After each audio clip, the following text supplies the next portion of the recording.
Il ne nous reste que quelques jours pour répondre à cette question simple. Voulez-vous donner à TV Liberté les moyens d'être le véritable fer de lance de vos idées? Si la réponse est oui, aidez la presse 100% alternative. Face à la presse progressiste, sa doxa, ses mensonges, son mépris, ses insuffisances, ses égarements, son embrigadement, ses errements, son ton oppressant, son ton d'oppresseur. Il nous reste que quelques jours redoutables pour rattraper le retard sur notre budget annuel et de renverser la tendance. Pour obtenir un don défiscalisé, aidez-nous maintenant, c'est maintenant que tout se joue. 2022 est l'année de tous les dangers. Ils ne nous épargneront pas. En cette année décisive, TV Liberté est votre arme, le fer de lance de vos idées.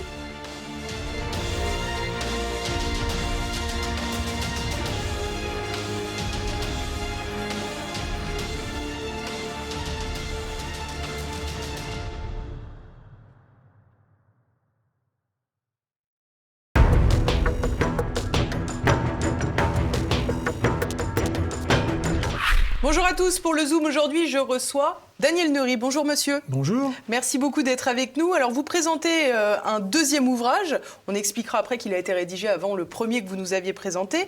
C'est aujourd'hui L'escalier de la tortue avec comme sous-titre Marche par marche, reprenez votre destin en main sans succomber aux injonctions du camp du bien. Et il y a un petit sous-titre qui m'a interpellé, interdit aux militants, on y reviendra un peu plus tard.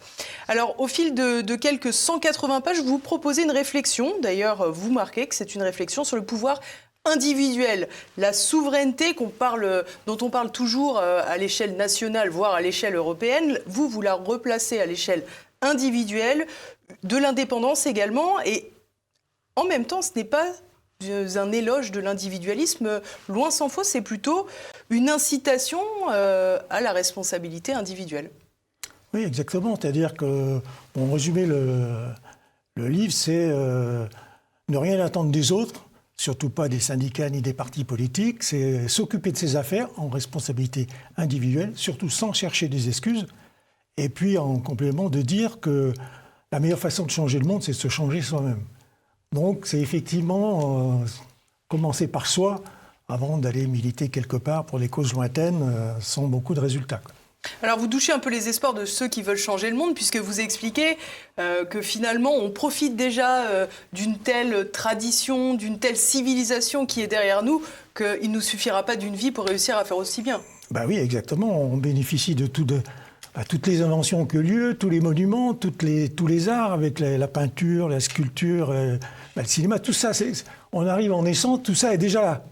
Et qu'est-ce qu'on va apporter durant toute sa vie? C'est une petite contribution, toute petite, mais par rapport à tout ce qu'on reçoit, en fait, nous sommes tous des héritiers.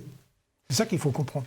Alors, donc, il faut remercier pour ça, avoir une certaine forme de gratitude. Voilà. Alors, ce qui est amusant, c'est que ce texte, vous l'avez écrit il y a 27 ans. Qu'est-ce qui a motivé sa publication aujourd'hui, en 2021 ? D'abord, puisque j'ai écrit ça en 92 jusqu'à juillet 94.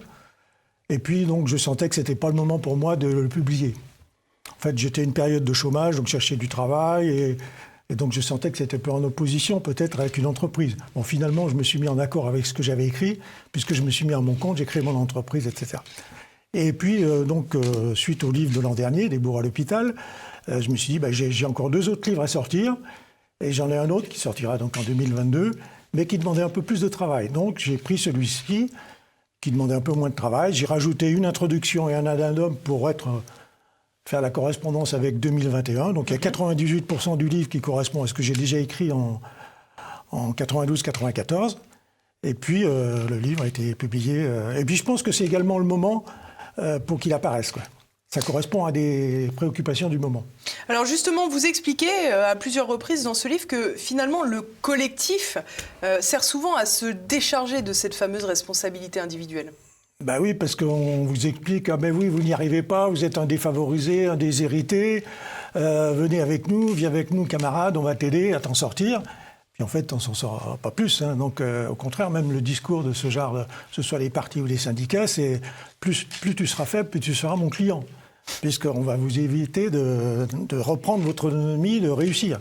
Ce n'est pas du tout un discours d'entrepreneuriat ou d'entreprenant ou d'entrepreneur. Et puis vous tordez le cou aussi, une forme de déterminisme social où il faudrait s'enferrer dans l'inné, alors que chacun doit essayer justement de tirer le meilleur de soi-même. Ben oui, parce qu'effectivement, c'est ce que je viens déjà de dire. L'inné, vous êtes né dans un quartier défavorisé, une famille défavorisée, vous êtes des déshérités, vous n'avez aucune chance de vous en sortir, ne cherchez pas à vous en sortir par vous-même. Donc ça va à l'inverse de tout ce qui existait avant, notamment sur la méritocratie, où on encourageait les gens à s'en sortir par eux-mêmes. Là, de toute façon, la méritocratie, on l'a supprimée dans les études, c'est fini, tout le monde a le bac, et donc on revient à quoi? C'est le milieu social qui fait la différence. Donc au lieu de montrer que la méritocratie servait justement à des gens qui étaient dans le milieu plus pauvres, on va dire, de s'en sortir par eux-mêmes, eh ben non, au contraire, on les a rabassés. Alors ce qui est assez amusant, c'est que vous mettez en parallèle finalement une forme de déresponsabilisation individuelle au prétexte de ce collectif dont nous venons de parler, mais en même temps vous expliquez que les dirigeants, notamment les politiques, eux ont une logique d'individus bien ficelée. Moi je pense qu'effectivement les politiques, ils ont tous le même programme de mon point de vue, c'est on veut la place. C'est-à-dire que vous n'arrivez après. Alors effectivement, s'ils font des choses pour vous, ça vient après. Mais c'est toujours un peu une visée électoraliste. Et en plus, ce sont des gens qui ne vivent que de ça. C'est-à-dire qu'ils sont incapables de vivre en dehors de leur milieu politique. Ils sont là pour faire des mandats reconduits. Il y en a, les dernières élections, je ne sais plus, il était à son 5e mandat. Enfin, je veux dire, ils sont complètement déconnectés, donc ils ne savent pas ce que c'est que vivre de ses propres ressources, quoi. Alors, certains propos que vous tenez dans ce livre pourraient facilement être associés à une forme de darwinisme social. Vous l'expliquez notamment quand vous parlez de la crise. Vous dites que la crise, finalement, c'est le moment où tout le monde peut innover, tout le monde peut réussir à créer. Mais enfin, il y a toujours des laissés pour compte dans une période de crise. Ah ben oui, c'est sûr. La crise, c'est un accélérateur. Donc c'est un accélérateur, effectivement, pour ceux qui cherchent par eux-mêmes et qui vont essayer de s'en sortir. Et puis, effectivement, il y en a qui vont plonger de plus en plus. Donc, mais alors, de votre point de vue, qu'est-ce que l'on fait de ces personnes qui n'arrivent pas à s'en sortir dans une période de crise? Est-ce que vous revendiquez une forme de darwinisme social en disant il faut délester ou l'inverse? J'ai une image, pour moi, sur les maîtres nageurs. Donc, il y a 3 types de maîtres nageurs. Il y a le maître nageur sauveteur, le maître nageur professeur. Donc, le sauveteur, il évite aux gens de se noyer. Le maître nageur professeur qui apprend à nager et le maître nageur entraîneur qui entraîne les champions. Donc chacun, en fonction de son vécu, de son ressenti, il peut se positionner. Donc moi, je suis plutôt côté entraîneur, parce que j'ai fait des formations pour les gens qui étaient dans l'entreprise, pour l'efficacité personnelle notamment. J'ai écrit un premier livre d'ailleurs en 2010, qui a été publié chez Vuibert, donc c'est plus efficace sans travailler plus, que les gens retrouveront sur mon site. Alors justement, on a le sentiment aussi que vous êtes assez libéral dans votre approche. Vous dites qu'il faudrait, par exemple, en cas de crise, là encore, pouvoir baisser les salaires plutôt que de délester les entreprises de ses salariés. Autrement dit, baisser les salaires pour limiter le chomage. Alors effectivement, donc ça c'est une réflexion que j'ai eue. Quand une entreprise va mal, un des critères c'est pas un critère, disons, on peut jouer sur la masse salariale. Donc il y a 2 façons de jouer sur la masse salariale. Soit on abaisse la masse salariale, soit on élimine des collaborateurs. Mais aujourd'hui, il est interdit de baisser la masse salariale. Donc qu'est-ce qui se passe? C'est que il y a des gens qui sont virés de l'entreprise, ils tombent aux frais de l'assurance chômage.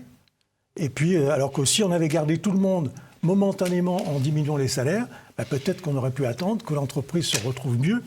Et puis mais là, il n'y a pas de. Aujourd'hui, c'est pas accepté, ça. Est-ce que cette vision est très réaliste et très adaptée à l'économie actuelle? Est-ce que votre vision, elle est peut-être applicable dans les petites entreprises, les moyennes entreprises, mais quand on parle de transnationales, dont les salariés vivent dans les 4 coins du globe parce qu'il y a des filiales absolument partout, est-ce que c'est pas un peu utopiste que de penser que... C'est effectivement plus pour les entreprises, plus sur le territoire national, effectivement. Parce qu'au niveau transnational, on voit que les pratiques sont un peu plus carnassières, j'allais dire. Exactement. Et donc, on ne peut pas le réguler. Oui, on déplace carrément les activités. On ne déplace pas les salariés, on déplace les activités, donc les salariés ils se retrouvent sans rien, quoi. Alors, est-ce que dans votre livre, vous critiquez aussi un peu la charge fiscale qui s'abat sur tous les Français? Là encore, on pourrait vous taxer d'être trop libéral. Comment faire?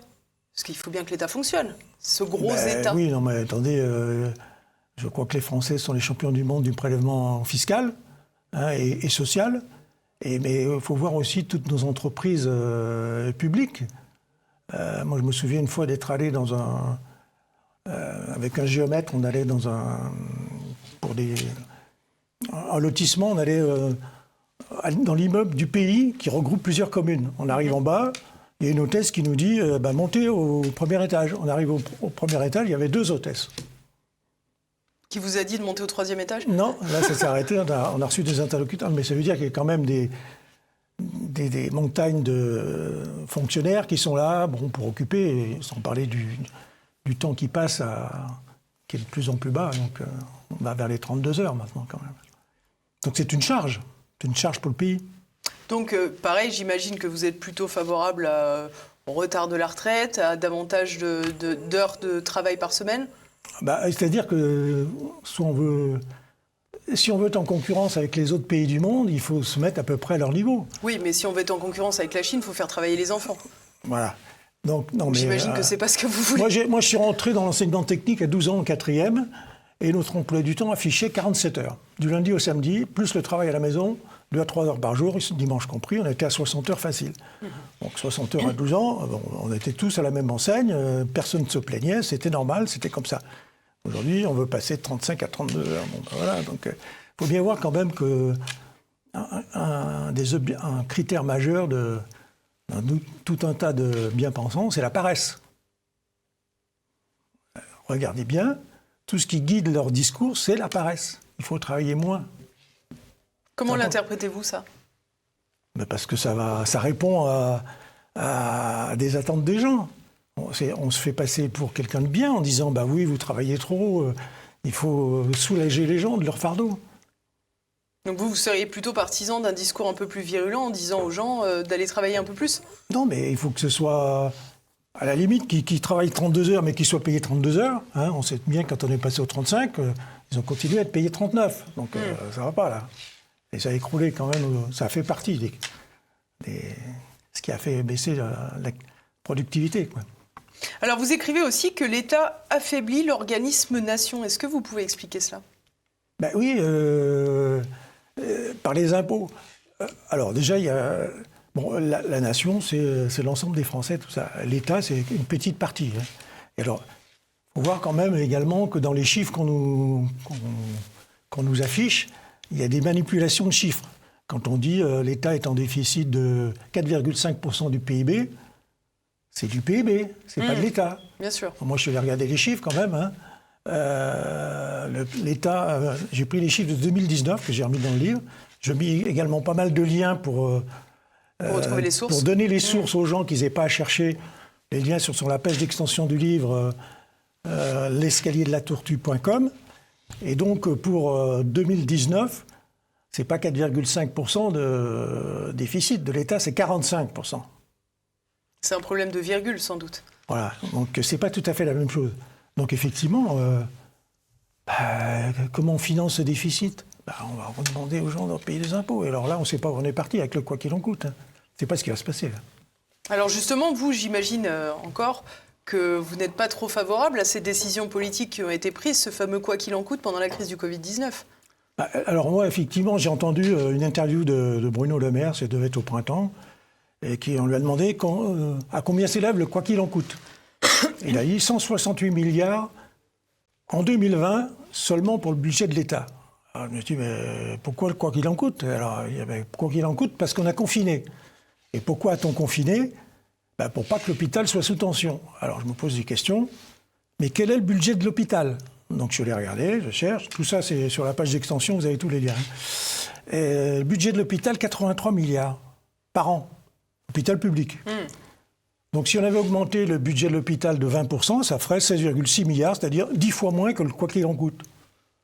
Donc, qu'on m'explique. On a préféré retirer des places et des lits d'hôpitaux dans les hôpitaux. Oui, 5700 pendant l'année 2020. C'est ça. Alors vous parlez aussi, et vous l'avez évoqué tout à l'heure, de la raison du plus faible. Évidemment, on a l'habitude d'entendre la raison du plus fort. Là, vous avez parlé de raison du plus faible, de l'argent honteux. Est-ce que toutes ces choses sont la faute de l'État ?